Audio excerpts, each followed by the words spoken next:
বাংলাদেশের রাজনৈতিক অঙ্গনে আজ নজিরবিহীন ঘটনা।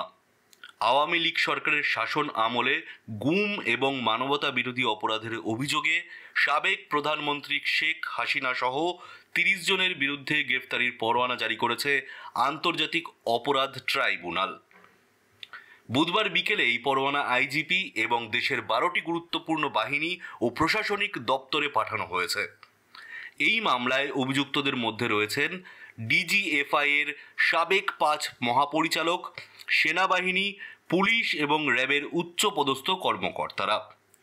দুটি মামলায় আনুষ্ঠানিক অভিযোগ দাখিল করেছে রাষ্ট্রপক্ষ। প্রথম মামলায় শেখ হাসিনা সহ ১৭ জন এবং দ্বিতীয় মামলায় আরও ১৩ জনের বিরুদ্ধে অভিযোগ গৃহীত হয়েছে। অভিযোগ বিরোধী নেতাকর্মীদের গুম, নির্যাতন ও বেআইনি আটক। এই ঘটনা বাংলাদেশের আইনের ইতিহাসে এক নতুন অধ্যায়। এখন প্রশ্ন, তারা কোথায়?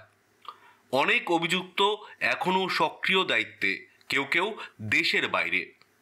আদালত তাদের আগামী ২২ অক্টোবরের মধ্যে হাজির হওয়ার নির্দেশ দিয়েছে। হাসিনার বিরুদ্ধে আন্তর্জাতিক পর্যায়েও গ্রেফতারি পরোয়ানা কার্যকর করতে পদক্ষেপ নেওয়া হচ্ছে। ইতিমধ্যে ইন্টারপোলের কাছে রেড কর্নার নোটিশ জারি করার আবেদন পাঠানো হয়েছে, কিন্তু এখনও পর্যন্ত ইন্টারপোল কোনো সাড়া দেয়নি। বিষয়টি নিয়ে দেশের রাজনীতি এবং আন্তর্জাতিক অঙ্গনে শুরু হয়েছে নানা আলোচনা। জাতি আজ অপেক্ষায়। এই ঘটনা প্রবাহ বাংলাদেশের গণতন্ত্র ও বিচার ব্যবস্থার সামনে ঠিক কতটা গুরুত্বপূর্ণ পরিবর্তন আনতে যাচ্ছে। দেখুন, শুনুন, আপডেট থাকুন।